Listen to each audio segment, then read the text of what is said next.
we must come into the presence of God with an expectation that God will speak to us. தேவன் நம்மோடு கூட பேசுவார் என்ற எதிர்பார்ப்போடு கூட நாம் தேவனுடைய பிரசன்னத்திலே வர வேண்டும். You know, we read of a time when many people were crowding around Jesus and one woman touched him by faith. ஒரு சமயம் இயேசு கிறிஸ்துவை சுற்றி திரளான ஜனங்கள் அவரை நெருக்கமாய் சூழ்ந்து கொண்டிருந்தார்கள். அப்பொழுது விசுவாசத்தோடு கூட ஒரு ஸ்திரீ இயேசுவின் வஸ்திரத்தை தொட்டாள். And he said, "Who touched me?" யார் என்னை தொட்டது என்று ஆண்டவர் கேட்டார். And the disciples could not understand that. சீஷர்களுக்கு அது விளங்கவில்லை. They said, "So many people are touching you." அநேகர் உம்மை தொட்டுக் கொண்டிருக்கிறார்களே. No, he said, "One person touched me."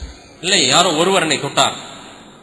Now, so many of us are crowding around Jesus this evening here. இந்த மாலை வேளையிலும் கூட நாம் அநேகராக இயேசுவை சுற்றி நாம் வந்திருக்கிறோம். Jesus Christ is the same yesterday, today and forever. இயேசு கிறிஸ்து நேற்றும் இன்றும் என்றும் மாறாதவராய் இருக்கிறார். He is here. அவர் இங்கே இருக்கிறார். He is in our midst. அவர் நம்முடைய மத்தியிலே பிரசன்னராய் இருக்கிறார். We are all crowding around him. நம்ம எல்லாரும் இயேசுவை சுற்றி வந்திருக்கிறோம். But here and there some people will touch him by faith tonight. ஆனால் இன்று இரவு இங்கே அங்கே அங்கே என்று ஒரு சிலர் இயேசுவை விசுவாசத்தோடு கூட தொட்டு ஒன்றை பெற்றுக் கொள்ளப் போகிறார்கள். And how different that woman's life became after that day. அந்த நாளுக்கு பிறகு அந்த பெண்மணியுடைய வாழ்க்கை எவ்வளவாய் மாறிவிட்டது. For so many years she had suffered.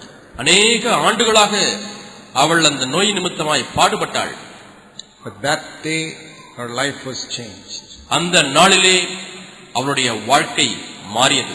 And that is what happens when a person doesn't just crowd around Jesus but touches him by faith.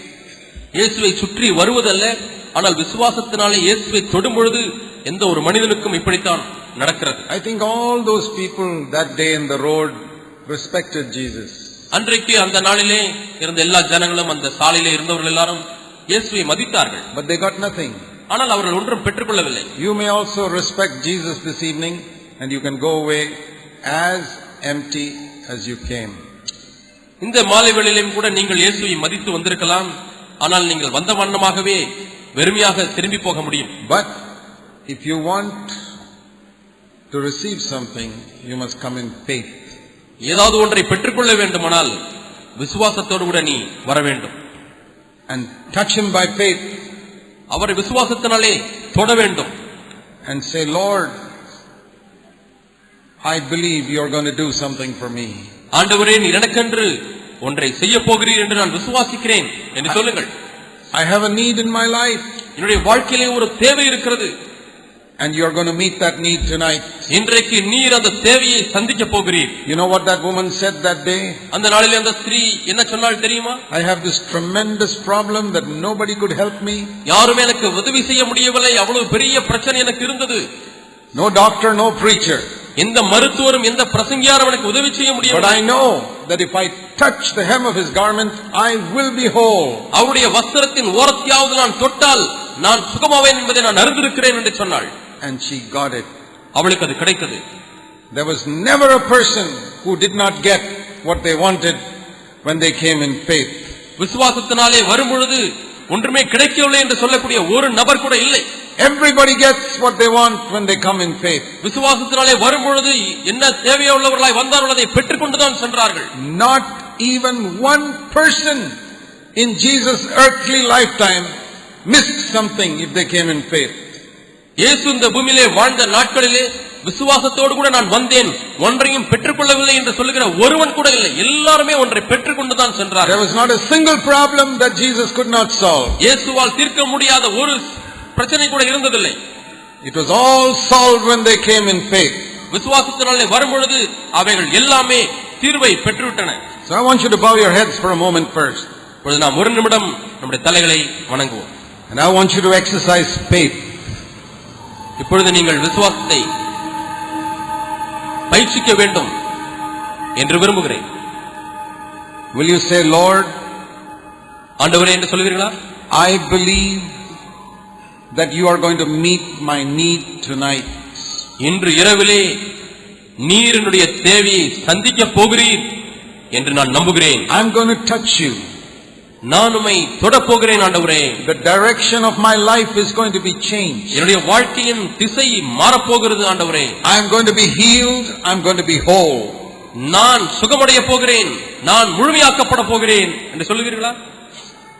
Even if your need is physical sickness that you need to be healed from. ஒருவேளை உங்களுடைய தேவை சரீர பிரகாரமான வியாதிக்கு உள்ள சுகமாயிருக்கலாம். Jesus can heal you. இயேசு உங்களை சுகமாக்க முடியும். Lord Jesus, we trust you this evening. ஆண்டவராகிய இயேசுவே, இந்த மாலை வேளையிலே உம்மை நாங்கள் நம்புகிறோம். You will do more for us than we can ask or think. நாங்கள் கேட்பதற்கும் எண்ணுவதற்கும் அதிகமாக உம்மால் செய்ய முடியும். In Jesus' name. இயேசுவின் நாமத்தில் பிதாவே. Amen. Amen. Let us turn to Luke's Gospel chapter 17. லூக்கா என சுவிசேஷம் 17ஆம் அதிகாரம். Jesus spoke here something concerning the last days. கடைசி நாட்களை குறித்து இயேசு இங்கே பேசுகிறார். And he said in verse 26, 26ஆம் வசனத்தில் அவர் சொல்கிறார், As it happened in the days of Noah, so shall it be in the days of the Son of Man.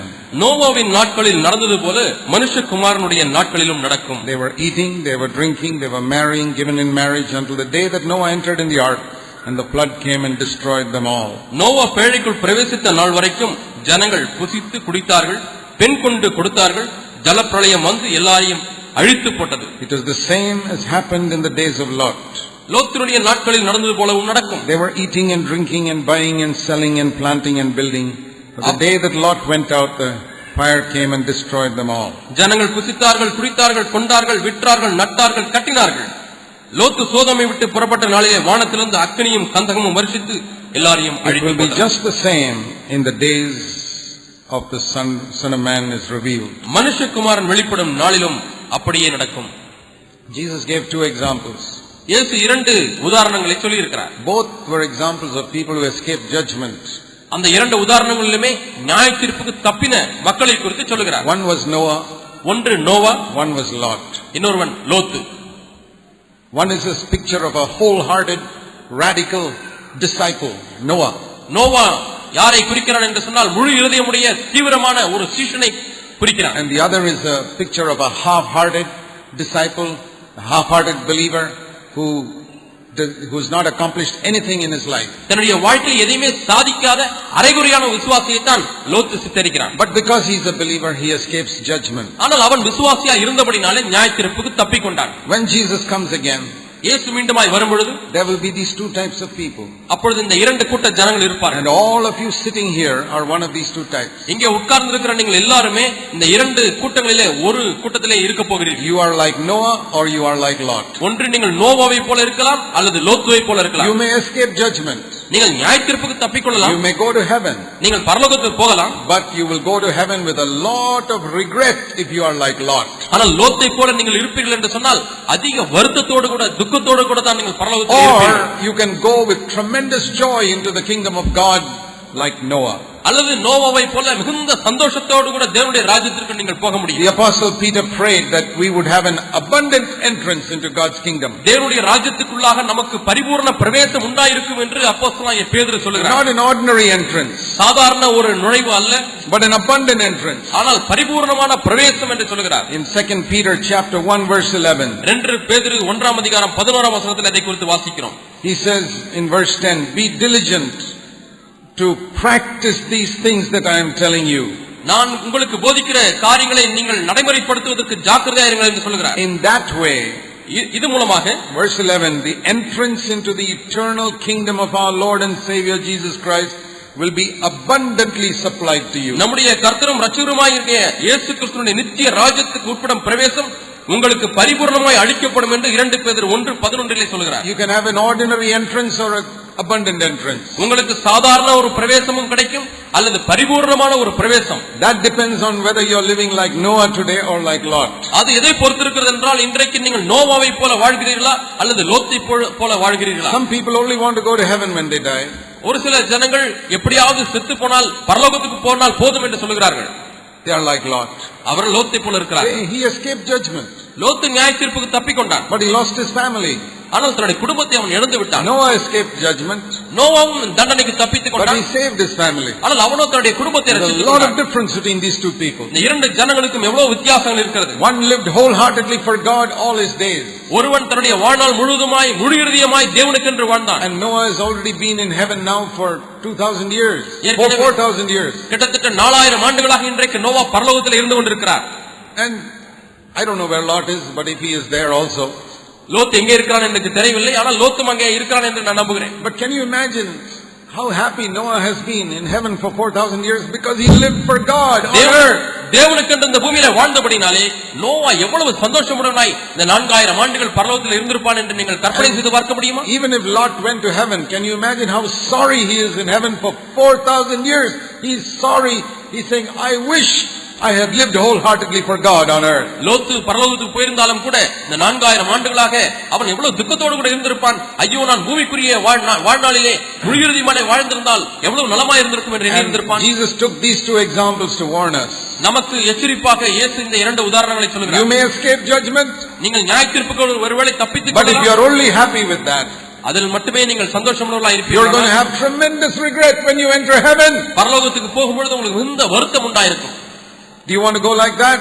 நீங்கள் அப்படி போக வேண்டுமா? Or do you want to go with tremendous joy? அல்லது மிகுந்த சந்தோஷத்தோடு கூட நீங்கள் பரலோகத்துக்கு போக விரும்புகிறீர்களா? So let's look at the life of Noah.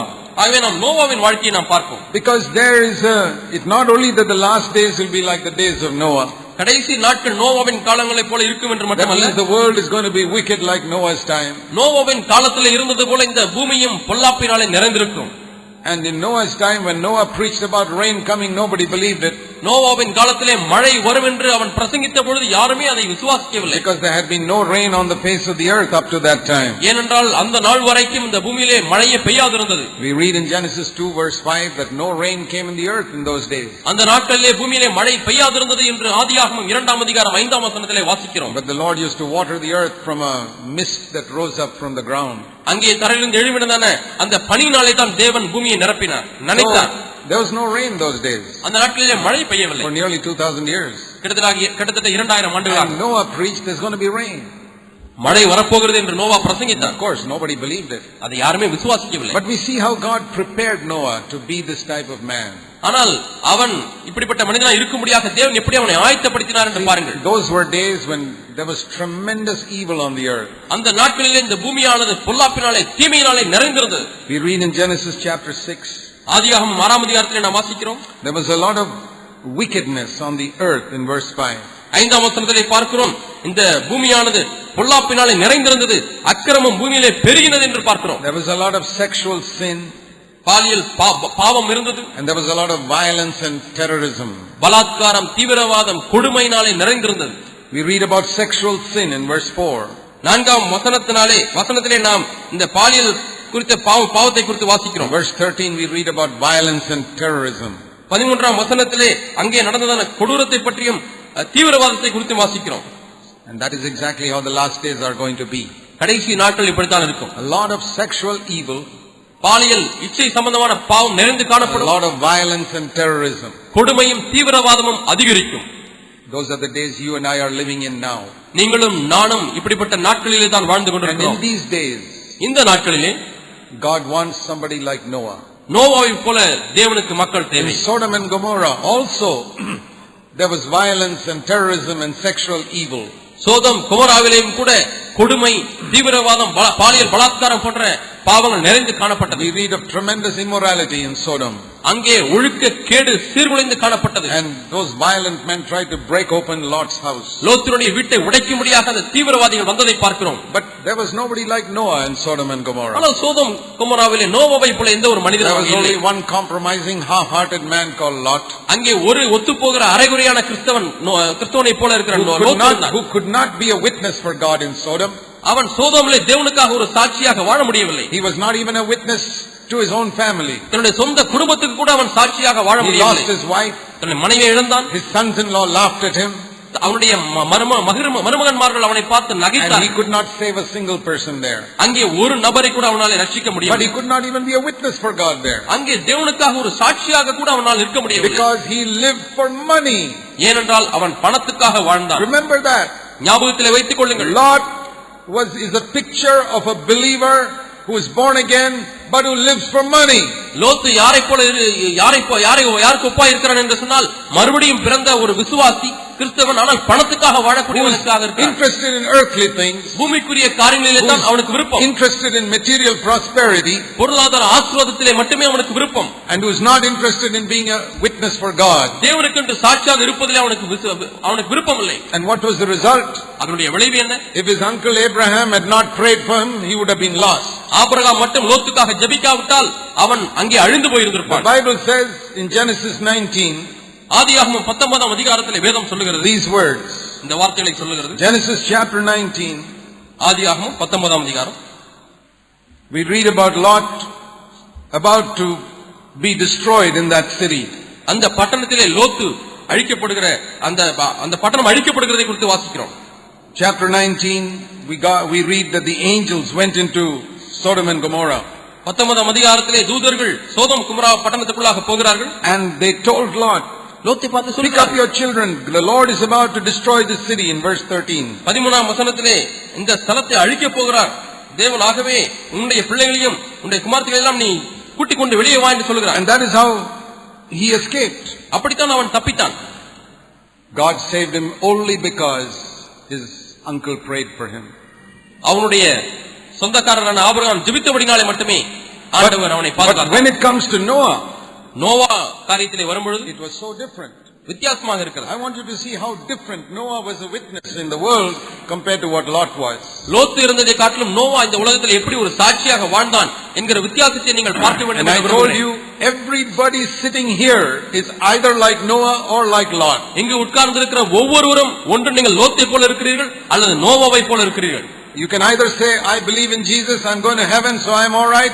நான் இயேசு விசுவாசிக்கிறேன், ஆகவே பரலோகத்துக்கு போகிறேன், நான் நன்றாக இருக்கிறேன் என்று சொல்லலாம். And all your life you live for this world. ஆனால் உங்கள் வாழ்க்கை முழுதுமாக இந்த உலகத்தால் all your mind is set on earthly things. உங்களுடைய மனதானது பூமிக்குரிய காரியத்திலே திளைத்திருக்கிறது. Even the gospel that is being preached by some people today is only about earthly things. இன்றைக்கு சுவிசேஷத்தை பற்றி ஒரு சிலர் பிரசங்கிக்கிறார்களே, அந்த சுவிசேஷம் கூட பூமிக்குரிய காரியங்களை பற்றியே பிரசங்கிக்கிறார்கள். That is the gospel of Lot. It's not the gospel of Noah. இது லோத்தினுடைய சுவிசேஷம், நோவாவினுடைய சுவிசேஷம் அல்ல. There are two gospels being preached today. இன்றைக்கு இரண்டு விதமான சுவிசேஷங்கள் பிரசங்கிக்கப்படுகிறது. One is the gospel of Lot and the other is the gospel of Noah. ஒன்று லோத்தினுடைய சுவிசேஷம், இன்னொன்று நோவாவினுடைய சுவிசேஷம். Jesus did not say that the people like Lot will go to hell. லோத்தை போல ஜனங்கள் நரகத்துக்கு போவார்கள் என்று இயேசு சொல்லவில்லை. They will escape. அவர்கள் தப்பிப்பார்கள். But they will spend thousands and thousands of years in heaven feeling sorry that they lived for the earth. இந்த பூமிக்காக இந்த உலகத்துக்காக வாழ்ந்து விட்டேனே என்று சொல்லி ஆயிரக்கணக்கான ஆண்டுகளாக துக்கப்பட்டுக் கொண்டேதான் பரலோகத்திலே இருப்பார்கள். Many of you are old believers.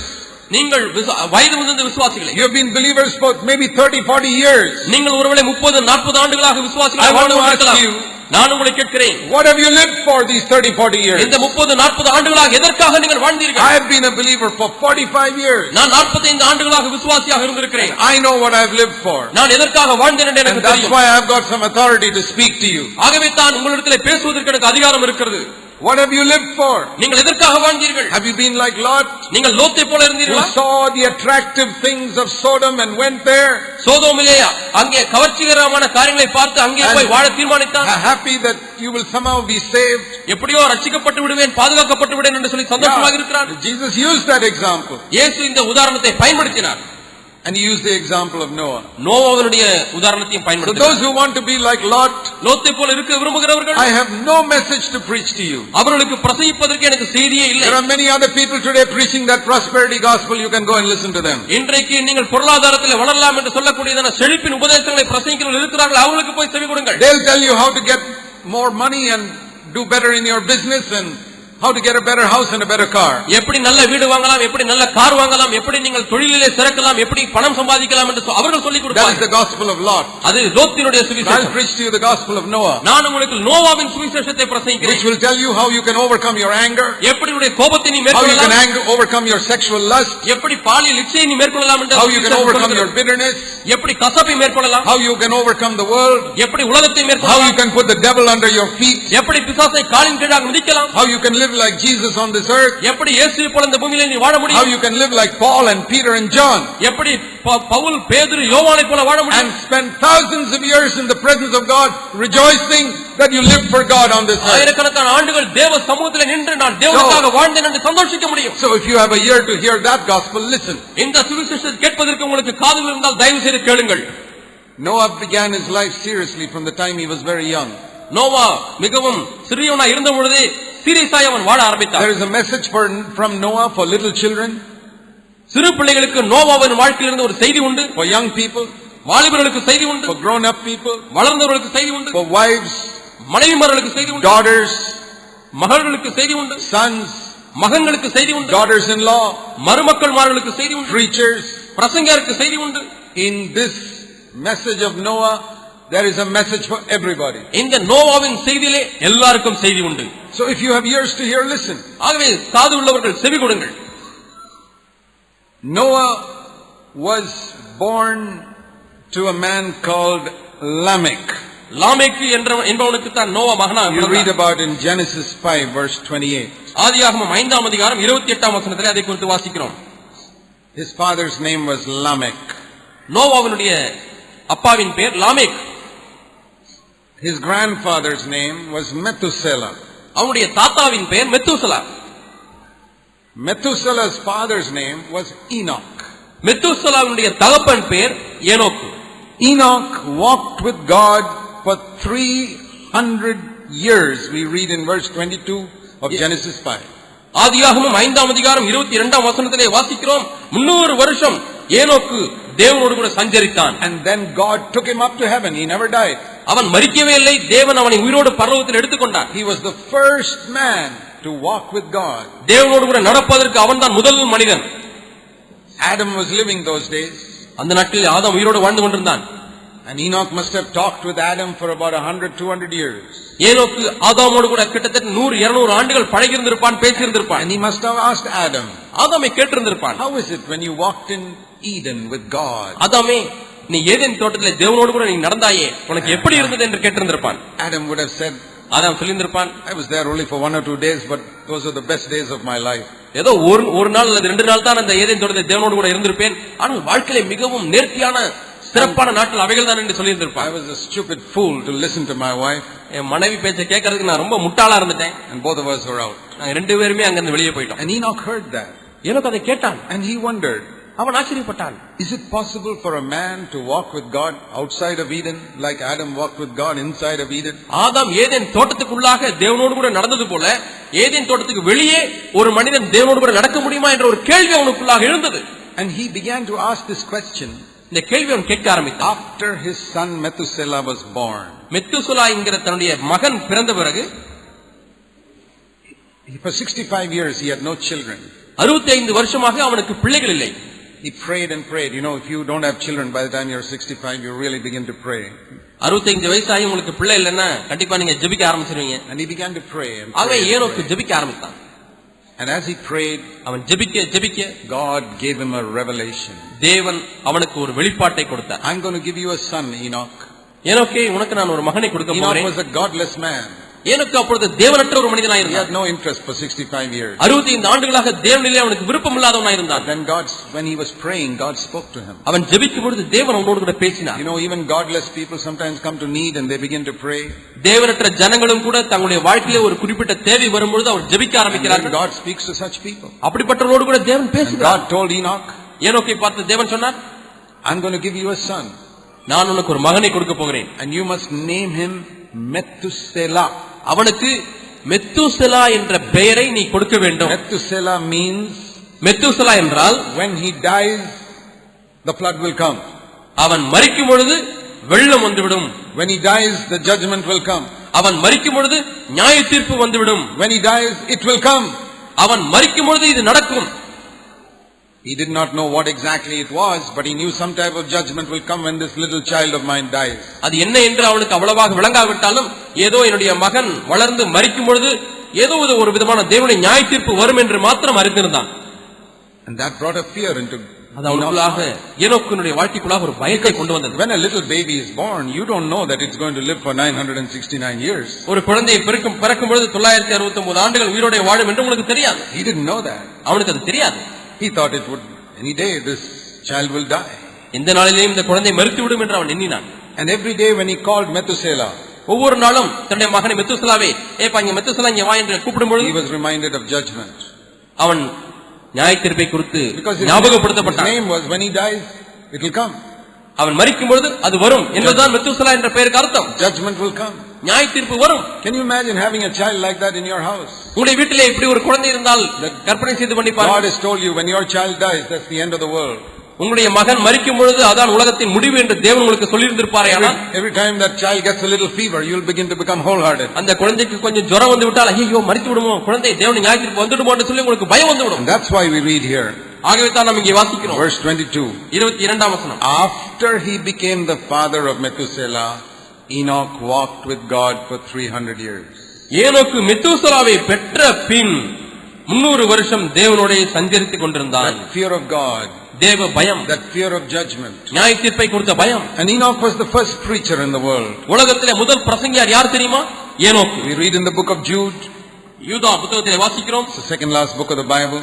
வேதத்திலே கடைசியிலிருந்து இரண்டாவது புத்தகம். That Enoch was the first prophet. ஏனோக்கு தான் முதல் தீர்க்கதரிசி. Verse 14. 14ஆம் வசனம். Enoch prophesied saying the Lord is going to come to execute judgment all these ungodly people for all the ungodly deeds and ungodly words they have spoken.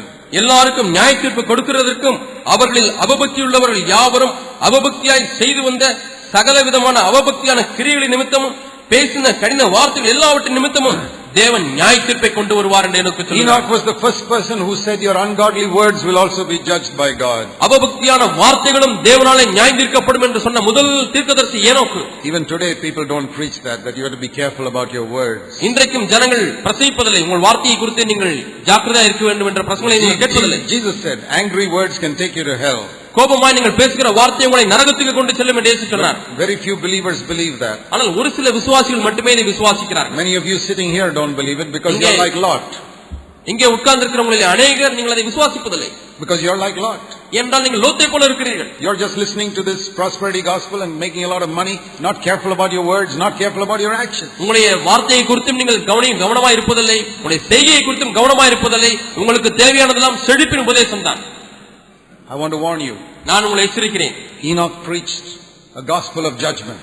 ஏனோக்கு நியாய தீர்ப்பின் சுவிசேஷத்தை பிரசங்கித்தான். Very few people who preach that gospel of judgment against sin. பாவத்துக்கு விரோதமாக நியாய தீர்ப்பின் சுவிசேஷத்தை பிரசங்கிக்கிற பிரசங்கியார் ஒரு சிலர் தான் இருக்கிறார்கள். God will judge people who live in sin. பாவத்திலே வாழ்கிறவர்களை தேவன் நியாயம் தீர்ப்பார். Speak sinful words. பாவமான வார்த்தைகளை பேசுகிறவர்களை தேவன் நியாயம் தீர்ப்பார். Who live sinful lives. பாவமான வாழ்க்கை வாழ்கிறவர்களை who fool around with adulterous relationships.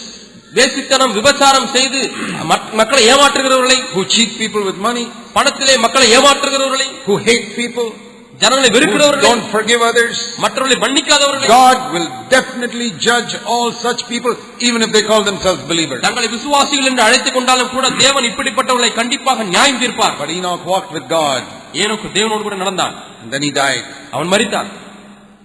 69 years later, அதற்கு பிறகு 69 ஆண்டுகள் கழித்து Noah was born. நோவா பிறக்கிறான். He never met Enoch. Noah ஒரு காலம் ஏனோக்கை பார்த்ததில்லை. But he used to talk to his grandfather when he was a little boy. ஆனால் இப்பொழுது நோவா சிறு பையனா இருக்கிறான். அவங்க தாத்தா கிட்ட நிறைய கதையெல்லாம் பேசிக் கொண்டிருப்பான். He would sit on his grandfather's lap. தாத்தாவை மடியில உட்கார்ந்துகிட்டு தாத்தா சொல்லுங்க கதை என்று கேட்பான். Tell me about your father Enoch. உங்க அப்பா ஏனோக்கை பற்றி சொல்லுங்க தாத்தா என்று கேட்பான். And Methuselah would tell this little boy about Enoch, his father. அப்போது மெத்துசலா தன்னுடைய தகப்பன் ஏனோக்கை குறித்து நோவாவிடத்திலே கதைகள் எல்லாம் சொல்லி இருந்திருப்பார். Methuselah would have said, I have never seen a man like my father. எங்க அப்பாவை போல ஒரு ஆளை நான் பார்த்ததே இல்லை என்று சொல்லி மெத்துசலா சொல்லி இருந்திருப்பார். He was a fearless man. அவன் பயமில்லாத ஒரு மனிதன். He was not at all interested in money. அவனுக்கு பணத்திலே விருப்பமே இல்லை. He was not interested in pleasing any man. எந்த மனிதனையும் பிரியப்படுத்துவதற்கு அவனுக்கு விருப்பம் இல்லை என்று சொல்லி Nobody supported him. யாருமே அவனை தாங்கவில்லை. He was a lone preacher of righteousness. நீதியை குறித்து பிரசங்கித்த தனியனான ஒரு மனிதனாய் இருந்தான். People laughed at him and mocked him. அவனை ஜனங்கள் பார்த்து எள்ளி நகைத்தார்கள். But my father walked with God. ஆனால் என்னுடைய அப்பா தேவனோடு கூட நடந்தார். I used to sometimes see my father go into the forest for a walk. சில சமயத்துல நான் பார்த்துட்டு இருக்கும்போது எங்க அப்பா காட்டுக்குள்ள நடையா போவார், வாக்கிங் போவார். Come back after hours. எவ்வளவு மணி நேரங்கள் கழித்து திரும்ப வருவார். His face would be all shining. அவருடைய முகம் பார்ப்பதற்கு பிரகாசமா இருக்கும். I knew he had been with God. அவர் தேவனோடு கூட இருந்தார் என்பதை நான் அறிந்திருக்கிறேன். This little boy Noah, இந்த சின்ன பையன் Noah, he heard all this. இவைகள் எல்லாம் கேட்கிறான். 10 years old, 15 years old. 10 வயசு ஆச்சு, 15 வயசு ஆச்சு நோவாவுக்கு. See, Noah lived with Methuselah for 600 years. 600 ஆண்டுகளாக மெத்துசலாவோடு கூட நோவா வாழ்ந்தான். Then only Methuselah died and the flood came. அதற்கு பிறகுதான் மெத்துசலா மரித்தான், வெள்ளம் வந்தது. And in this little boy's heart came a desire. அந்த சின்ன பையனுடைய உள்ளத்துல ஒரு ஆசை வந்துச்சு. If Enoch can walk with God, ஏனோக்கு தேவனோடு கூட நடக்க முடியும் என்றால் I also want to walk with God. நானும் தேவனோடு கூட நடக்க வேண்டும். I told you Noah has a message for you, little boys and girls. சின்ன பிள்ளைகளே, தம்பிகளே, சின்ன தம்பிகளே, சின்ன தங்கைகளே, நான் உங்களுக்கு ஏற்கனவே சொன்னேன், நோவாவுக்கு உங்கள்ட்ட கொடுக்கக்கூடிய ஒரு செய்தி இருக்கு. I pray that you young boys and girls 10, 17, 18, 19, 20 years old will have a desire like Noah. 16, 17, 18 வயசு ஆகும்போது நோவாவை போல இருக்க வேண்டுமே நான் என்றதான ஒரு ஆசை இப்பொழுதே உங்களுக்கு வர வேண்டும். He became a preacher only much later. அவன் எவ்வளவு ஆண்டுகள் கழித்து தான் பிரசங்கியாய் மாறினான். When he was a little boy, சின்ன பையனா இருக்கும் பொழுதே he had a desire after God. அவனுக்குள்ளாக தேவனின் மேல ஒரு தாகம். Wonderful. If you have that desire, long before I was born again, நான் மறுபடியும் பிறப்பதற்கு முன்பதாக எவ்வளவு ஆண்டுகள் முன்பதாக I had a desire after God when I was 10 or 12 years old.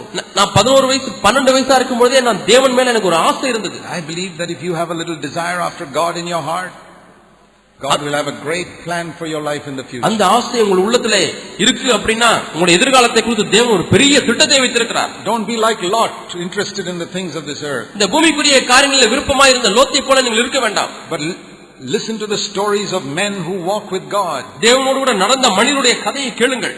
Today we don't have anybody like Methuselah, but we've got books that tell us the stories of men who walked with God. இன்றைக்கு மெத்துசலாவை போல अनेक மக்கள் இல்லை, ஆனால் தேவனோடு கூட நடந்த மனிதர்களை குறித்து சொல்லக்கூடிய புத்தகங்கள் இருக்கிறது. I used to read that as a young man. நான் வாலிபனா இருக்கும்போது அந்த புத்தகங்களை வாசிப்பேன். I had a great desire. எனக்கு பெரிய ஆசை. Lord, ஆண்டவரே, I want to walk with you. நான் உம்மோடு கூட நடக்க வேண்டும். When I was young, நான் சிறு வயது பையனாய் when you are young, நீங்கள் சிறுவர்களாய் இருக்கும் பொழுது tell God, Lord, I want to walk with you. ஆண்டவரே, உம்மோடு கூட நான் நடக்க வேண்டும். I want to walk with you, Lord Jesus. ஆண்டவரே இயேசுவே, உம்மோடு கூட நடக்க வேண்டும் என்று சொல்லுங்கள். Every day of my life. என்னுடைய வாழ்க்கையில ஒவ்வொரு நாளும் I don't want to be like these other boys and girls in school. ஸ்கூல்ல இருக்கிற மற்ற பையங்களை போல பிள்ளைகளை போல நான் இருக்க வேண்டாம் ஆண்டவரே. I don't want to talk the useless things that these college girls and boys are talking about. இந்த கல்லூரி மாணவர்கள் மாணவிகள் பேசுகிற பிரயோஜனமற்ற காரியத்தை நான் பேச விரும்பல ஆண்டவரே. I don't want to ruin my mind with the filthy cinemas and the things they show on television nowadays. டிவியிலேயும் சினிமா காட்சிகளிலும் காண்பிக்கிற அசிங்கத்தை பார்த்து என்னுடைய மனதை கரைப்படுத்த விரும்பவில்லை ஆண்டவரே. I want to walk with God. நான் தேவனோடு கூட நடக்க வேண்டும். That is the desire that Noah had in his heart. இந்த ஆசை தான் நோவாவுடைய உள்ளத்தை பற்றி பிடித்திருந்தது. And you know, whenever God sees a desire like that in somebody's heart, எப்பொழுதெல்லாம் தேவன் அப்படிப்பட்ட ஒரு ஆசையை யாருடைய உள்ளத்திலாவது பார்க்கிறாரோ, God grants him that desire. அந்த ஆசை பெருகச் செய்கிறார். In the last days, கடைசி நாட்களிலே, the last days will be like the days of Noah. கடைசி நாட்கள் நோவாவின் காலத்தைப் போலவே இருக்கும். Sexual evil, violence, பாலியல் பலாத்காரம், கொடுமை, தீவிரவாதம். But God will look for people like Noah. ஆனால் நோவாவை போல எங்கே ஜனங்கள் இருக்கிறார்கள் என்று தேடிக் கொண்டிருக்கிறார். Is he going to find some people like Noah in Tuticorin? தூத்துக்குடியிலே நோவாவை போல ஜனங்கள் இருக்கிறார்கள் என்பதை தேவன் கண்டுபிடிக்க போகிறாரா? It says here, இங்கே பார்க்கிறோம், that God said he was so sorry, verse 6, that chapter 6 verse 6 of Genesis, that he made man on the earth. ஆதியாகமம் 6ஆம் அதிகாரம் 6ஆம் வசனத்திலே பார்க்கிறோம், தாம் பூமியிலே மனுஷனை உண்டாக்கினதற்காக கர்த்தர் மனஸ்தாபப்பட்டார். And he decided, verse 7, I'm going to blot out the entire human race. முழு மனுஷ வர்க்கத்தையும் நான் நிக்கிரகம் பண்ணுவேன் என்று ஆண்டவர் சொன்னார். All men, animals, everything, I'm going to destroy them. மனுஷனையும் அங்கே உள்ள பிராணிகள், ஆகாயத்து பொருள் அனைத்தையும் நான் அழித்து விடுவேன் என்று சொன்னார். God looked out on the earth and he found the whole earth was full of wickedness, verse 5. ஆகவே தேவன் அங்கே பூமியை தேடி பார்க்கிறார். தேடி பார்க்கும்போது முழுமையாக அக்கிரமம் தான் பெருகி இருந்தது. Wickedness, wickedness, wickedness, wickedness everywhere in all people. எங்கு பார்த்தாலும் இவனுடைய உள்ளத்திலே கொடுமை, அவனுடைய உள்ளத்தில் அக்கிரமம், எங்கு பார்த்தாலும் அக்கிரமம் தான் இருந்தது. But he saw one man, ஒரு மனிதனை பார்த்தார், who wanted to walk with God. அவன் தேவனோடு கூட நடக்க விரும்பினான். One young man, ஒரு வாலிபன், and he was so delighted அவன் அதிகமாய் சந்தோஷப்பட்டான். God was so delighted that he found one man. ஒரு மனிதனை கண்டுபிடித்ததற்கு தேவன் அவ்வளவு மகிழ்ந்தார். And I'll tell you this. நான் இதை உங்களுக்கு If சொல்லுகிறேன். God finds one man in Tuticorin who has a great desire to walk with him, தேவனோடு கூட நடப்பதற்கு அளவில்லாத தாகம் கொண்ட ஒரு மனிதனை தூத்துக்குடியில் தேவன் பார்ப்பாரானால், one young girl, அல்லது ஒரு வாலிப தங்கை, God will be so delighted. தேவனுக்கு அவ்வளவு மகிழ்ச்சி இருக்கும். God looked all over Israel for a young girl who could be the mother of Jesus. இயேசுவுக்கு தாயாக இருக்கும்படியாக தேவன் இஸ்ரவேல் தேசத்தை முழுவதுமாய் தேடி பார்த்தார். Everybody was worldly. எல்லாரும் உலகத்தாராய் இருந்தார்கள். Then in Nazareth he found one young girl. நாசரேத்திலே ஒரு வாலிப தங்கையை பார்த்தார். 19 years old, godly, humble, 19 வயது நிறைந்த தேவபக்தியுள்ள தாழ்மையுள்ள ஒரு ஸ்திரீ. And that is how God is looking even today. அப்படித்தான் இன்றைக்கும் தேவன் பார்த்துக் He had கொண்டிருக்கிறார். a purpose. அவருக்கு ஒரு நோக்கம் உண்டு. In Noah's time, in Mary's time. நோவாவின் காலத்திலேயும் சரி, மரியாளுடைய காலத்திலும் And சரி, he has a purpose today in Tuticorin. இன்றைக்கும் தூத்துக்குடியிலே தேவனுக்கு ஒரு நோக்கம் உண்டு. But he needs people who want to have a tremendous desire to walk with God. ஆனால் தேவனோடு கூட நடப்பதற்கு அளவில்லாத தாகம் கொண்ட மக்கள் இருக்கிறார்கள் என்று நான் பார்க்கிறார். Who want to be free from sin.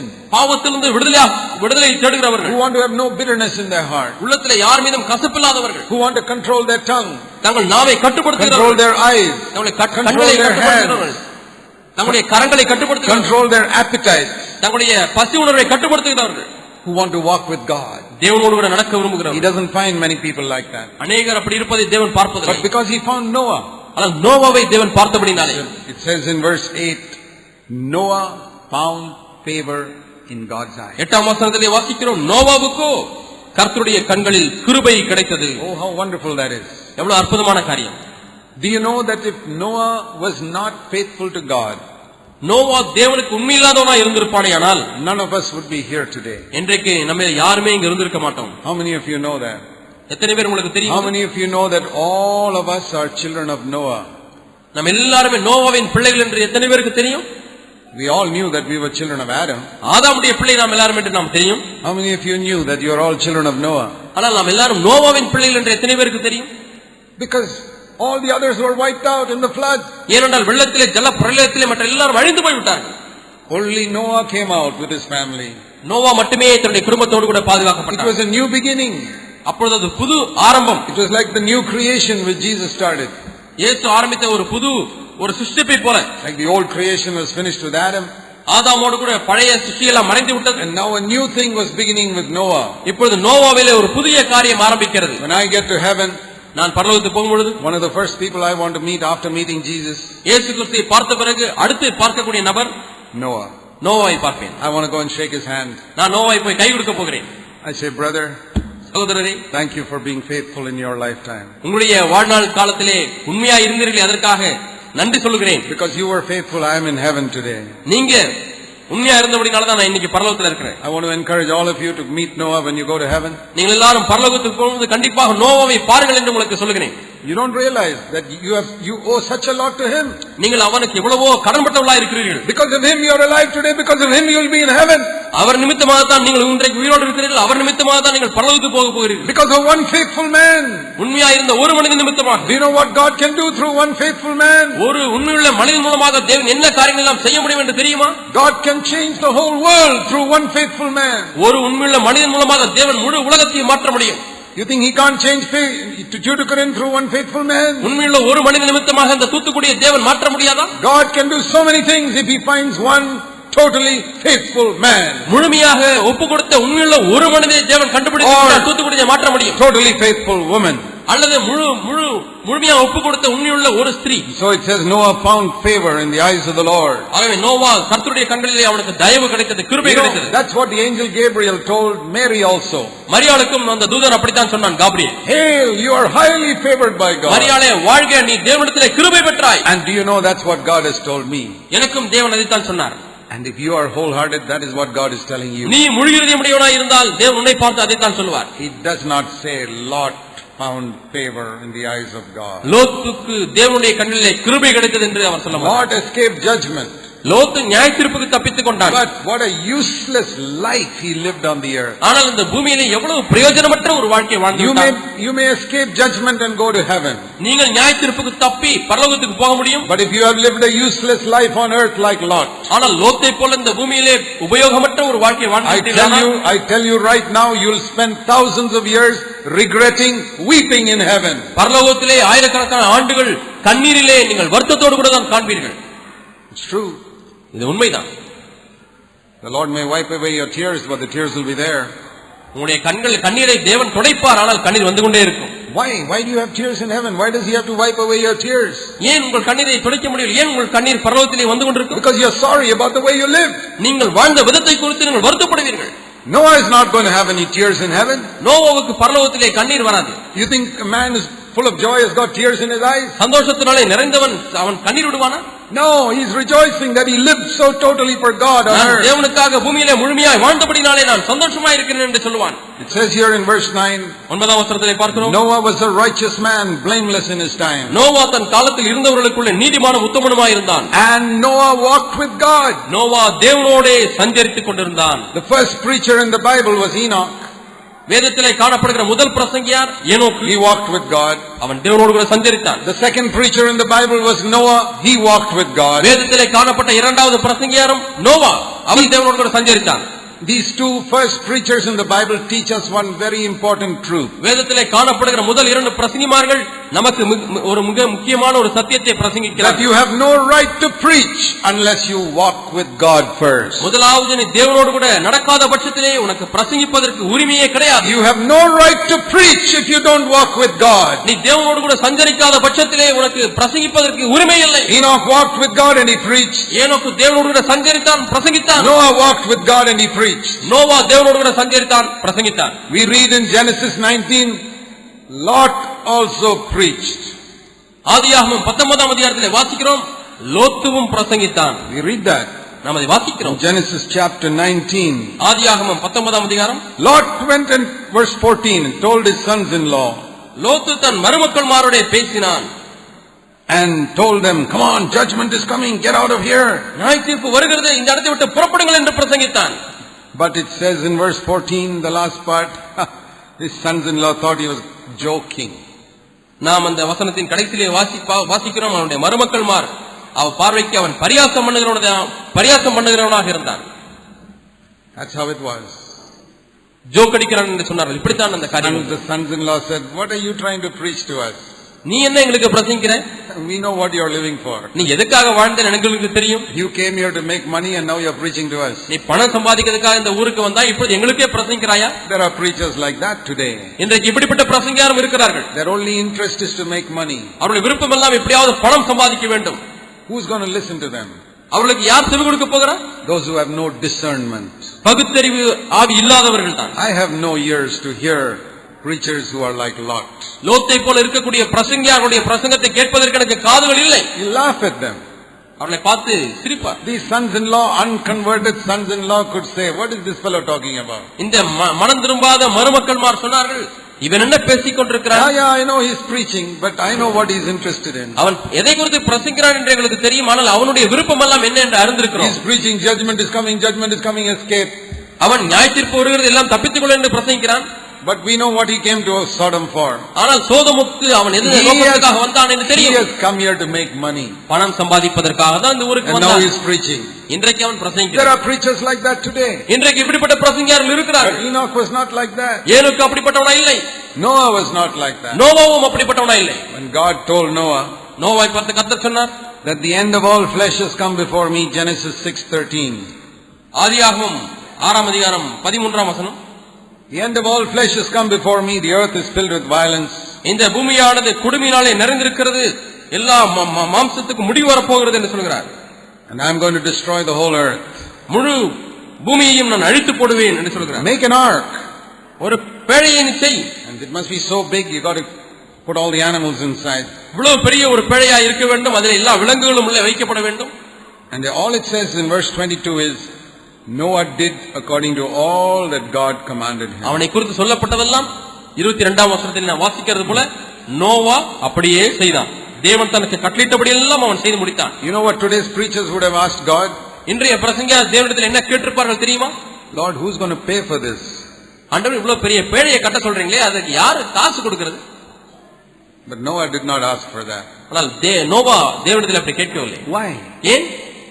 Because he knew he has to pay from his own pocket for God's work. தேவனுடைய ஊழியத்துக்கு தன்னுடைய சொந்த பாக்கெட்டில் இருந்து தான் பணத்தை செலவு செய்ய வேண்டும் என்று அவன் அறிந்திருந்தான். He was the first preacher who paid from his own pocket to serve the Lord. தேவனுக்கு ஊழியம் செய்யும்படியாக தன்னுடைய சொந்த பணத்தை செலவு செய்த முதல் பிரசங்கியா நோவா தான். The last days will be like the days of Noah. கடைசி நாட்கள் நோவாவின் காலத்தில் நடந்தது போலவே இருக்கும். God wants preachers who will serve him paying from their own pocket to serve him. தேவனுக்கு ஊழியம் செய்யும்படியாக தன்னுடைய சொந்த பணத்திலிருந்து செலவு செய்து ஊழியம் செய்கிறவர்களை தேவன் பார்க்கிறார். Like the apostle Paul. அப்போஸ்தலனாகிய பவுலை போல. Like Noah. நோவாவை போல. And it was not a small project that he had. அவனுக்கு அப்பொழுது இருந்தது ஏதோ ஒரு சிறிய திட்டம் அல்ல. Supposing God told you to build a big ship. ஒரு கப்பலை கட்டுங்கன்னு ஆண்டவர் உங்களுக்கு சொல்லியிருந்தா, what would you do? நீ என்ன செய்திருப்பீர்கள்? It's going to cost a lot of money. நிறைய பணம் செலவாகும். What could Noah do? He could not send reports to America or something to get money. Noah அப்பொழுது அமெரிக்காவுக்கு அறிக்கைகள் எல்லாம் அனுப்பி பணத்தை வாங்க முடியவில்லை. There was no America there those days. அந்த நாட்டில் அமெரிக்காவே இல்லை. He knew how he had to build that ship. அந்த பேழையை கப்பலை எப்படி கட்ட வேண்டும் என்பதை அவன் அறிந்திருந்தான். There was no television over which he could ask people to give him money. பணத்தை தாருங்கள் என்று சொல்லுவதற்கு அந்த நாட்டிலே டிவி கிடையாது. How to get money for this ship? இந்த கப்பலுக்கு எப்படி பணம் திரட்டுவது? He had his vineyard. அவனுக்கு திராட்சை தோட்டம் இருந்தது. He had his fields. அவனுக்கு வயல்வெளிகள் இருந்தது. He could sell. அவைகளை விற்றான். He could sell his property. தன்னுடைய சொத்தை விற்றான். And he could get that money. அந்த பணத்தை எடுத்துக்கொண்டான். And do God's work. அதை வைத்து தேவனுக்கு ஊழியம் செய்தான். How many people are there today who sell their property, get the money and do God's work with that money? இன்றைக்கு தங்களுடைய சொத்தை விற்று அதன் நிமித்தமாய் தேவனுக்கு ஊழியம் செய்கிறவர்கள் எத்தனை பேர் இருக்கிறார்கள்? And how many people are there like Lot, who take advantage of their connection with a godly man like Abraham and go to make money in Sodom? அதே சமயத்திலே தேவ பக்தியுள்ள ஆபிரகாமை போல உள்ள மக்களோடு கூட லோத்து தொடர்பு கொண்டு செய்து பணத்தை சம்பாதித்தது போல சோதோமுக்குள்ள வந்தது போல இன்று எத்தனை பேர் இருக்கிறார்கள்? There are two different types of preachers. இன்றைக்கு இரண்டு வித்தியாசமான பிரசங்கியார்கள் இருக்கிறார்கள். Lot, who is going after money, லோத்து பணத்துக்கு பின்னாக சென்று கொண்டிருக்கிறார். and Noah, who is spending his own money. Noah தன்னுடைய சொந்த பணத்தை செலவழித்து பிரசங்கிக்கிறார். What is the result? அதனுடைய விளைவு என்ன? His wife, Noah's wife, saw that. நோவாவின் மனைவி அதை பார்க்கிறாள். His children saw that. அவனுடைய பிள்ளைகள் அதை பார்க்கிறார்கள். He had 3 sons. அவனுக்கு 3 மகன்கள் உண்டு. I'll tell you how all his 3 sons got saved. அந்த 3 மகன்களும் எப்படி ரட்சிக்கப்பட்டார்கள் என்று சொல்லுகிறேன். They got married, their wives also got saved. அவர்களுக்கு திருமணமானது, அந்த மகன்களுடைய மனைவிமார்களும் ரட்சிக்கப்பட்டு விட்டார்கள். Noah's wife got saved. நோவாவின் மனைவி ரட்சிக்கப்பட்டார். His whole family got saved. முழு குடும்பமும் ரட்சிக்கப்பட்டது. How? எப்படி? Listen. தயவு செய்து கவனித்து கேளுங்கள். Because they saw that Noah practiced in his home what he preached on the roads. ரோட்டிலே அவன் எதை பிரசங்கித்தானோ அதை வீட்டிலே நடைமுறைப்படுத்தினதை பார்த்தார்கள். And then Lot was also a preacher. லோத்தும் ஒரு பிரசங்கியார் தான். How did he lose his wife? அவன் தன்னுடைய மனைவி எப்படி இழந்தான்? How did he lose his sons-in-law? தன்னுடைய மருமக்கள்மாரை எப்படி இழந்தான்? How his daughters were so wicked to commit adultery with him? அவனோடு கூடவே வேசித்தனம் செய்ய எப்படி தன்னுடைய மகள்கள் அவ்வளவு கெட்டவளாய் மாறினார்கள்? We can say he lost his daughters also. தன்னுடைய மகள்களையும் இழந்து விட்டான் என்று சொல்லலாம். He lost his whole family. தன்னுடைய முழு குடும்பத்தையும் இழந்து விட்டான். Why? ஏன்? Because his family saw that what he preached he did not practice at home. அவன் என்ன பிரசங்கித்தானோ அதை வீட்டிலே அவன் நடைமுறைப்படுத்தவில்லை. Jesus said in the last days there'll be people like Noah, there'll be people like Lot. கடைசி நாட்களிலே லோத்தை போலவும் இருப்பார்கள், நோவாவை போலவும் இருப்பார்கள் என்று இயேசு சொன்னார். Both may escape judgment. இருவருமே நியாயத்தீர்ப்புக்கு ஒருவேளை தப்பித்துக் கொள்ளலாம். 2 types of believers will go to heaven. 2 விதமான விசுவாசிகள் பரலோகத்துக்கு போவார்கள். Some people will weep for eternity because of the way they lived on the earth like Lot. லோத்தை போல சில விசுவாசிகள் இந்த பூமியிலே வாழ்ந்த விதத்தை குறித்து நித்தியமாக அழுது கொண்டிருப்பார்கள். They will be far away from Jesus. அவர்கள் அந்த பரலோகத்தில் இயேசுவை விட்டு தூரம் இருப்பார்கள். Let me tell you, நான் உங்களுக்கு சொல்கிறேன், I believe this is the reward God is going to give us in heaven. பரலோகத்திலே தேவன் இந்த வெகுமதியை தான் கொடுப்பார் என்று நான் நம்புகிறேன். I don't have a scripture to show you. அதை உங்களுக்கு விளக்குவதற்கு வேதவசனம் இல்லை. It's my opinion, I'll tell you honestly. நான் இது என்னுடைய சொந்த கருத்து, நான் நேர்மையாக சொல்லுகிறேன். In 1 Corinthians 7, Paul said, I don't have any commandment, but I give my opinion. 1 கொரிந்தியர் 7ஆம் அதிகாரத்திலே நான் இந்த காரியத்தை குறித்து தேவ கட்டளை பெறவில்லை, ஆனால் என்னுடைய கருத்தை உங்களுக்கு சொல்லுகிறேன் என்று பவுல் சொல்கிறார். I honestly say I'm giving you my opinion. நான் இப்ப நேர்மையாக சொல்கிறேன், நான் என்னுடைய சொந்த கருத்தை சொல்கிறேன். You don't have to believe it, but I believe it. நீங்கள் இதை நம்ப வேண்டும் என்ற கட்டாயம் இல்லை, ஆனால் நான் அதை நம்புகிறேன். The Bible says the Lord is going to give us crowns. தேவன் நமக்கு கிரீடங்களை கொடுப்பார் என்று வேதம் சொல்கிறது. What sort of crown? எவ்விதமான கிரீடங்கள்? What is on earth a crown is a very important thing, to be a king or something like that. பூமியிலே ராஜாவாய் இருப்பதற்கு கிரீடம் அவசியம்தான். But that is a picture. ஆனால் அது ஒரு படம் தான். What is the greatest thing on earth? பூமியிலே கிடைக்கக்கூடிய மிகப்பெரிய காரியம் என்ன? To be a king. ஒரு ராஜாவாய் இருப்பது. And I said, Lord, this must be a picture of what is the greatest thing in heaven. ஆகவே இந்த கிரீடம் என்று சொல்கிறோமே, பரலோகத்திலே ஏதோ ஒரு பெரிய காரியத்தை காண்பிக்க வேண்டும். I began to think, நான் எண்ணி பார்த்தேன், what is the greatest thing in heaven? பரலோகத்திலே இருக்கிற மிகப்பெரிய காரியம் என்ன? You have authority over 10 cities? அங்கே 10 பட்டணங்களுக்கு அதிகாரி இருப்பதா? I am not interested in any authority over even one city. அங்கே பரலோகத்திலே ஒரு பட்டணத்துக்கு அதிகாரி இருப்பதிலே கூட எனக்கு விருப்பம் இல்லை. I want to wash people's feet in heaven. நான் பரலோகத்திலே ஜனங்களுடைய கால்களை கழுவ வேண்டும். I am not interested in being a king. I am not interested in a crown. எனக்கு அங்கே கிரீடத்திலேயும் விருப்பம் இல்லை, அங்கே ராஜாவாய் இருப்பதிலேயும் எனக்கு விருப்பம் இல்லை. If the Lord were to ask me, what is the reward you want in heaven? பரலோகத்திலே உனக்கு என்ன பலன் வேண்டும் என்று ஆண்டவர் கேட்டால், without thinking even for a second, ஒரு வினாடி கூட நான் தாமதியாமல், my answer is ready. என்னுடைய விடை தயாராக இருக்கிறது. Lord Jesus, I want to be close to you. ஆண்டவராகிய இயேசுவே, உமக்கு நான் நெருக்கமாக இருக்க வேண்டும். For eternity. நித்திய நித்தியமாக உமக்கு பக்கத்தில் இருக்க வேண்டும். That is my reward. I don't want anything else. அதுதான் என்னுடைய பலன், எனக்கு வேறு ஒன்றும் வேண்டாம் ஆண்டவரே. And the Lord showed me. ஆண்டவர் எனக்கு காண்பித்தார். That is the reward. That is the meaning of the crown. கிரீடம் என்பதற்கு இதுதான் பொருள் என்று ஆண்டவர் உணர்த்தினார். Closeness to Jesus. இயேசுவுக்கு நெருங்கி இருப்பது. And I learned something. ஒன்றை நான் கற்றுக்கொண்டேன். We are all going to be in heaven if you are born again, but not all will be equally close to Jesus in heaven. மறுபடியும் பிறந்த நாம் எல்லாரும் பரலோகத்துக்கு போக போகிறோம், ஆனால் எல்லாருமே இயேசுவுக்கு ஒரே நெருக்கமாக இருக்க போவதில்லை. Jesus said, my reward is with me to give to every man according as his work shall be. அவனவன் தான் செய்த கிரியைக்கு தக்க பலன் என்னோடு கூட வருகிறது என்று இயேசு சொல்கிறார். And I realized that if I am not faithful on earth, for all eternity I'll be in heaven, but I won't be so close to Jesus. நான் இந்த பூமியிலே உண்மையற்ற ஒரு வாழ்க்கை வாழ்ந்தால், நான் பரலோகத்துக்கு போனாலும் கூட நான் பரலோகத்தில் இருப்பேன், ஆனால் இயேசுவுக்கு நெருக்கமாக இருக்க மாட்டேன், தூரமாக இருப்பேன். After 45 years of being a believer, I still live with tremendous fear when I handle money. ஆகவே 45 ஆண்டுகளாக நான் விசுவாசியாக இருந்தாலும் கூட இப்பொழுதும் நான் பணத்தை கையாளும் பொழுது மிகுந்த பயத்தோடு கூட நான் கையாளுகிறேன். God is my witness. I live in fear when I touch money. நான் பணத்தை தொடும் பொழுது தேவனே எனக்கு சாட்சி, நான் பயத்தோடு கூட தொடுகிறேன். Because I know that for this silly bit of paper I can lose my closeness to Jesus for eternity. இந்த வெட்டு காகிதத்துக்காக நான் நித்தியத்திலே தேவனோடு கூட இருக்கிற நித்தியத்திலே இருக்க நெருக்கத்தை நான் இழந்து விட முடியும். I say, Lord, don't let me be a fool. ஆண்டவரே, நான் முட்டாளா இருக்க வேண்டாம். Don't let me live for these pieces of paper. இந்த சிறு காகித துண்டுகளுக்காக நான் இந்த பூமியிலே வாழ்ந்து விட வேண்டாம். I don't want this. எனக்கு இது தேவையில்லை ஆண்டவரே. I want to be close to you in eternity. நித்தியத்திலே நமக்கு நெருக்கமாக இருக்க வேண்டும். God tests me, he tests you. தேவன் என்னை சோதிக்கிறார், உங்களையும் சோதிக்கிறார். To see what do you want. உனக்கு எது வேண்டும் என்பதை சோதிக்கிறார். Will you be faithful on earth? பூமியிலே நீ உண்மையா இருப்பாயா? Noah sold his property.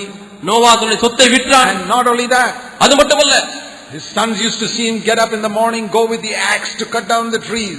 அவருடைய மகன்கள் பார்த்தார்கள், காலையில விடிய காலமே நோவா எழுந்து கோடாரியை தோளிலே போட்டுக்கொண்டு போய் காட்டிலே மரத்தை வெட்டுவான். God chooses hard working people. தேவன் கடினமாய் உழைக்கிறவர்களை தெரிந்து கொள்கிறார். God will never use a lazy man. ஒரு சோம்பேறியை தேவன் பயன்படுத்தவே மாட்டார். I am 65 years old today. I want to be as hard working today as when I was 20 years old. இன்றைக்கு எனக்கு 65 வயதாகிறது. 20 வயதிலே நான் எப்படி கடினமாய் உழைத்தனோ அதே போல இப்பொழுதும் கடினமாய் உழைக்க விரும்புகிறேன். And if I live to be 90 years old, I want to be a hard working man when I die or the Lord comes. நான் 90 வயது வரை உயிர் வாழ்ந்தாலும் கூட இயேசு வரும்போது கடினமாய் உழைக்கிறவனாக தான் நான் இருக்க வேண்டும். Because I know that God never uses a lazy man. எந்த ஒரு சோம்பேறியையும் தேவன் பயன்படுத்த மாட்டார் என்பதை அறிந்திருக்கிறேன். God does not use a man who is sitting for hours in front of a television set. டிவிக்கு முன்பதாக மணிக்கணக்காக உட்கார்ந்து கொண்டிருக்கிற ஒரு மனிதனை தேவன் ஒரு காலம் பயன்படுத்த மாட்டார். Noah didn't have time for all that. அந்த காரியங்களுக்கெல்லாம் நோவாவுக்கு நேரமில்லை. Work hard because he had to build the ark. அவன் அந்த பேழையை கட்ட வேண்டுமாகவே கடினமாக வேலை செய்தான். How many of you are like that? உங்களில் எத்தனை பேர் அப்படி இருக்கிறீர்கள்? Lord, I've got only one life. ஆண்டவரே எனக்கு இருக்கிறது ஒரே ஒரு The வாழ்க்கை. days are slipping by.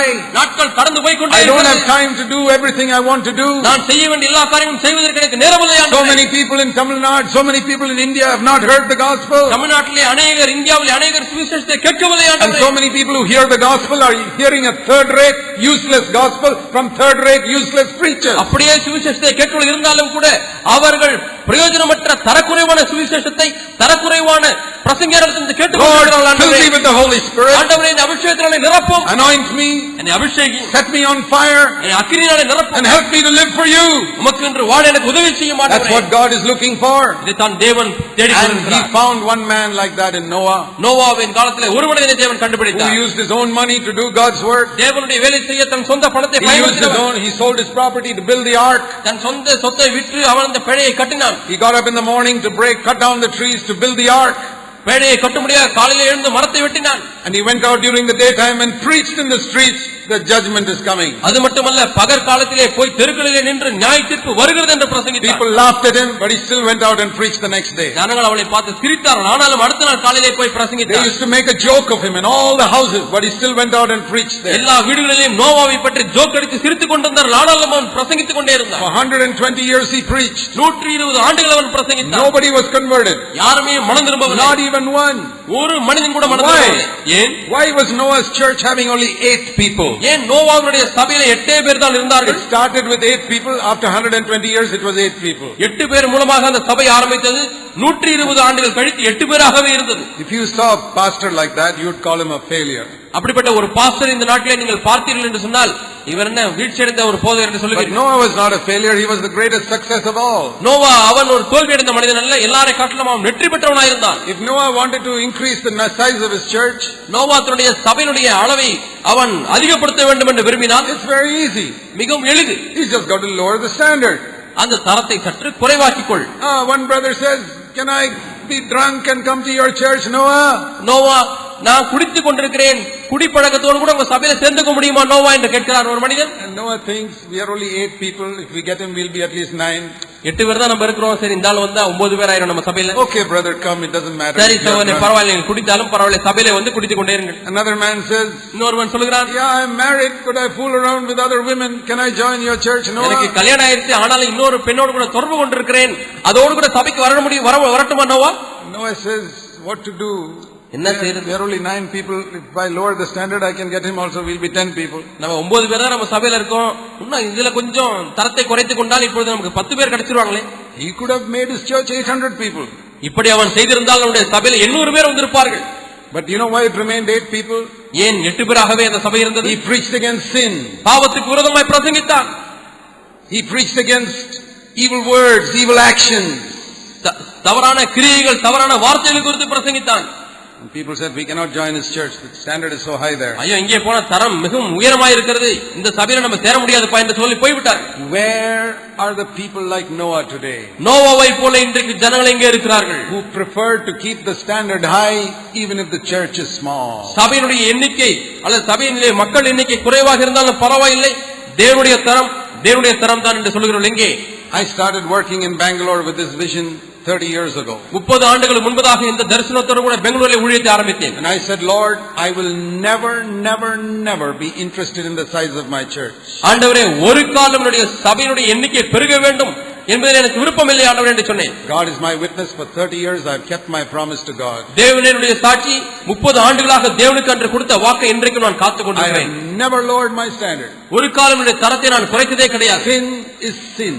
பாவம் என்பது பாவம் தான். I'm not talking about the holiness of wearing white dress and all that type of stuff. வெள்ளை ஆடை அணிகிற பரிசுத்தத்தை குறித்தெல்லாம் நான் பேசவில்லை. I'm not interested in that external holiness. அப்படிப்பட்ட வெளிப்பிரகாரமான பரிசுத்தத்தில் எனக்கு விருப்பமில்லை. That is for the church of the Pharisees. I don't belong to that. அது பரிசேயருடைய சபைக்கு சொந்தமானது, நான் அந்த சபைக்கு I'm சொந்தமானது. talking about holiness of the heart. நான் இருதயத்தில் இருக்கக்கூடிய பரிசுத்தத்தை குறித்து I'm talking பேசுகிறேன். about the purity of the eyes. கண்களில் உள்ள சுத்தத்தை குறித்து I'm பேசுகிறேன். talking about the control of the tongue. நாவை கட்டுப்படுத்துகிற பரிசுத்தம். I'm talking about purity in the thoughts. எண்ணங்களிலே உள்ள பரிசுத்தம். I'm talking about freedom from the love of money. பண ஆசையிலிருந்து விடுதலை. I'm talking about loving our enemies. நம்முடைய சத்துருக்களை சிநேகிக்கிற பரிசுத்தம். Blessing those who curse us. நம்மை சபிக்கிறவர்களை ஆசீர்வதிக்கிற வாழ்க்கை. Not living for the honor of men. மனிதனுடைய கனத்துக்காக வாழாத ஒரு வாழ்க்கை. That is my holiness. இதுதான் என்னுடைய பரிசுத்தம். Not white clothes and taking off ornaments and all that. நகை கழட்டி விட்டு வெள்ளை ஆடைகளை அணிவது அது என்னுடைய பரிசுத்தம் அல்ல.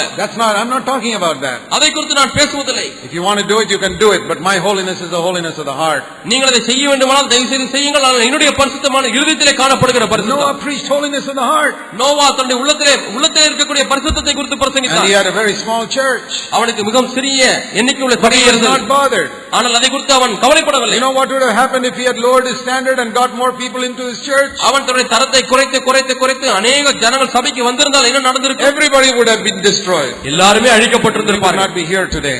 இங்கே நீங்களும் நானும் இருந்திருக்க மாட்டோம். That's why I say I want to shake hands with Noah for being faithful for 120 years. ஆகவே தான் 120 ஆண்டுகள் உண்மையோடு இருந்தபடினாலே நோவாவுக்கு நான் போய் கை கொடுக்க விரும்புகிறேன். Like we hear written at the back in these last days, where are the people standing up and preaching God's word? இங்கே எழுதப்பட்டது போல தேவனுக்காக நிலைத்து நிற்கிறவர்கள் எங்கே? Where are they? எங்கே? God is looking for them. அவர்களை தேவன் தேடிக் கொண்டிருக்கிறார். He is looking for them all over India. India முழுதுமாய் தேவன் தேடிக் கொண்டிருக்கிறார். He doesn't need 100 people, he needs one. அவருக்கு 100 பேர் தேவையில்லை, ஒரு மனிதன் இருந்தால் போதும். He is looking for one man, one woman. ஒரு மனிதன், ஒரு மனுஷி who will stand for him. எனக்காக நிற்கக்கூடியவன் எங்கே? I want to say to you sisters, சகோதரிகளே உங்களுக்கு சொல்கிறேன். How many of you will be like Noah's wife? நோவாவின் மனைவி போல எத்தனை பேர் இருக்க தீர்மானிக்கிறீர்கள்? Think how she supported her husband. தன்னுடைய கணவனுக்கு எவ்வளவு தாங்களாக இருந்தால் பாருங்கள். Solid support she was for 120 years. 120 ஆண்டுகள் தன்னுடைய கணவனுக்கு உறுதுணையாக இருந்தால் என்று பாருங்கள். And that's another person I want to go and shake hands with, Noah's wife. இன்னொரு நபர் இருப்பாரேயானால் கை குலுக்குவதற்கு நான் நோவாவின் மனைவி பரலோகத்திலே. Thank you sister for supporting your husband for 120 years. 120 ஆண்டுகளாக உடைய கணவனுக்கு உறுதுணையாக இருந்தபடினாலே நன்றி என்று சொல்லி கை குலுக்குவேன். Encouraged him. I can imagine Noah coming home discouraged and his wife saying, "Don't give up." Noah முறை நோவா தளர்ந்து போய் வீட்டுக்கு வந்திருப்பான். விட்டு விடாதீர்கள் என்று சொல்லி உற்சாகப்படுத்தி வந்திருப்பான். His wife was not preaching on the roads. மனைவி அங்கே தெருக்களிலே பிரசங்கம் பண்ணவில்லை. Noah was preaching on the road. Noah தெருக்களிலே பிரசங்கம் பண்ணினான். And he came home and his wife encouraged him. வீட்டுக்கு வந்தான், மனைவி அவனை உற்சாகப்படுத்தினாள். How many of you sisters are encouraging your husbands in these days? இந்த நாட்களிலே இப்படி எத்தனை சகோதரிகள் உங்களுடைய புருஷன்மாரை உற்சாகப்படுத்துகிறீர்கள்? That's your calling. இதுதான் உங்களுடைய அழைப்பு. God needs good Noahs and good Mrs. Noahs in these days. தேவனுக்கு நோவாக்கள் தேவை, அதே போல தேவனுக்கு நல்ல திருமதி நோவாக்களும் தேவை. And I'm sure Noah and his wife spent time with their children to bring them up in godly ways. தங்களுடைய பிள்ளைகளை தேவபக்தியுள்ள வாழ்க்கையை வளர்ப்பதற்கு நோவாவும் அவனுடைய மனைவியும் நேரம் செலவழித்தார்கள். What a fantastic home that was. என்ன அற்புதமான ஒரு குடும்பம். Godly people. தேவபக்தியுள்ள ஜனங்கள். Noah's children may not have all been wearing white clothes. நோவாவுடைய பிள்ளைகள் எல்லாரும் வெள்ளை ஆடை அணிந்திருந்திருக்க மாட்டார்கள். But they lived for God. ஆனால் அவர்கள் தேவனுக்காக வாழ்ந்தார்கள். That's the important thing. இதுதான் முக்கியமான காரியம். It's not what other people think about your children. உங்களுடைய பிள்ளைகளை குறித்து மற்ற ஜனங்கள் என்ன நினைக்கிறார்கள் என்பது அல்ல. ஆனால் அவர்கள் தேவனுடைய பிள்ளைகள் in their heart. அவருடைய உள்ளம் எப்படி இருக்கிறது? Living for God. அவர்கள் தேவனுக்காக வாழ்ந்து கொண்டிருக்கிறார்கள். That's the question. இதுதான் கேள்வி. And they will live for God when they see that what you preach in the church you practice at home. சபையிலே என்ன பிரசங்கிக்கிறீர்களோ அதை வீட்டிலே நீங்கள் பயிற்சி செய்யலாம் என்பதை பார்க்கும் பொழுது உங்களுடைய பிள்ளைகள் ரட்சிக்கப்படுவார்கள். My brothers and sisters, சகோதர சகோதரிகளே, the Bible says in Hebrews chapter 11, எபிரேயர் 11ஆம் அதிகாரத்திலே வேதம் சொல்லுகிறது. Hebrews chapter 11, எபிரேயர் 11ஆம் அதிகாரம். We read there verse 7, 7ஆம் வசனத்திலே வாசிக்கிறோம். By Noah, by faith Noah being warned by God about things not seen, in reverence prepared an ark for the salvation of his household, by which he condemned the world and became an heir of the righteousness which is according to faith. எபிரேயர் 11ஆம் அதிகாரம் 7ஆம் வசனத்தை வாசிக்கிறோம். விசுவாசத்தினாலே நோவா தற்காலத்திலே காணாத வழி குறித்து தேவ எச்சரிப்பு பெற்று பயபக்தி உள்ளவனாகி தன் குடும்பத்தை ரட்சிப்பதற்கு பேழையை உண்டு பண்ணினான். அதனாலே அவன் உலகம் ஆக்கணைக்குள்ளானது என்று தீர்த்து விசுவாசத்தினால் உண்டாகும். He condemned the world. அவன் இந்த உலகத்தை ஆக்கணைக்குள்ளாக தீர்த்தான். He stood there and said, I'm not going to live for this world. அவன் அங்கே நின்று இந்த உலகத்துக்காக நான் வாழ மாட்டேன் என்று going to be judged. இந்த முழு உலகம் நியாயந்தீர்க்கப்பட போகிறது. God is going to judge this world. இந்த உலகத்தை தேவன் நியாயந்தீர்க்க போகிறார். All the people had seen him as the preacher who was running after money. அங்க இருக்கிற ஜனங்கள் எல்லாரும் இவன் பணத்துக்கு பின்னாக போகக்கூடிய ஒரு பிரசங்கியா இருக்கிறான் என்று பார்த்திருந்தார்கள். They would have listened to him. அவர்கள் அவனுக்கு மதிப்பு கொடுத்திருப்பார்களா? No, they respected him because they knew this man is not living for money. இந்த மனிதன் பணத்துக்காக வாழவில்லை என்பதை அறிந்திருந்தபடியாலே அவர்கள் அவனுக்கு கனம் கொடுத்தார்கள். You find preachers like that? இப்படிப்பட்ட பிரசங்கியார்களை நீங்கள் பார்க்கிறீர்களா? You find preachers like that on the television? டிவியிலே இப்படிப்பட்ட பிரசங்கியார்களை பார்க்கிறீர்களா? You find preachers like that in the platforms today? இன்றைக்கு இருக்கிற பிரசங்க மேடைகளிலே இப்படிப்பட்ட பிரசங்கியார்களை பார்க்கிறீர்களா? Who won't take a collection from you? உங்களிடத்திலிருந்து பணத்தை வசூல் செய்யாத Who பிரசங்கியார்கள், are not interested in your money? உங்களுடைய பணத்திலே விருப்பமில்லாத But who are பிரசங்கியார்கள், interested in your soul? ஆனால் உங்களுடைய ஆத்துமாக்களிலே விருப்பமுள்ள பிரசங்கியார்கள். That you won't end up like Lot, but you'll end up like Noah in heaven. லோத்தை போல வாழ்ந்து விடக்கூடாது, நீ நோவாவை போல வாழ வேண்டும் என்று உங்களுடைய ஆத்மாவிலே விருப்பமுள்ள பிரசங்கியார்கள் பார்த்திருக்கிறீர்களா? Brothers and sisters, சகோதர சகோதரிகளே, God is speaking to you.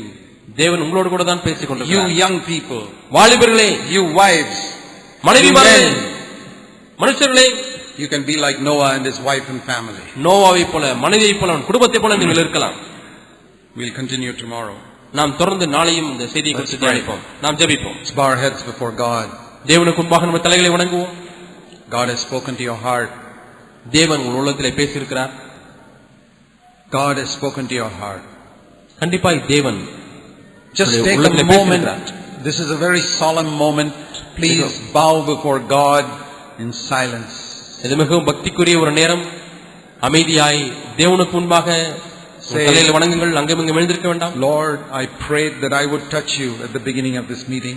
ஆண்டவரே, இந்த புது வருஷத்தின் ஆரம்பத்திலே ஆண்டவரே நான் தீர்மானிக்கிறேன். I prayed that I would touch you at the beginning of this meeting. இந்த புது வருஷத்தின் ஆரம்பத்தில் ஆண்டவரே தொட தீர்மானிக்கிறேன். And now, Lord, please answer that prayer. ஆண்டவரே, இந்த ஜெபத்துக்கு பொழுது செவி கொடும். Let me touch you ஆண்டவரே, நான் உம்மை தொடட்டும். and change my life. வாழ்க்கையை மாற்றும் ஆண்டவரே. Make me like Noah. ஆண்டவரே, நோவாவை போல என்னை மாற்றும். Make me a wife like Noah's wife. நோவாவின் மனைவி போல என்னை மாற்றும் ஆண்டவரே. Make my family like Noah's family. என்னுடைய குடும்பத்தை நோவாவின் குடும்பத்தை போல மாற்றும் ஆண்டவரே. To live for God. தேவனுக்காக வாழும்படியாய். That I may have no regret in eternity. ஆண்டவரே, நித்தியத்திலே எனக்கு எந்த ஒரு வருத்தமும் உண்டாக வேண்டாம். I pray in Jesus' name. இயேசுவின் நாமத்திலே கேட்கிறேன் பிதாவே. Amen. ஆமென்.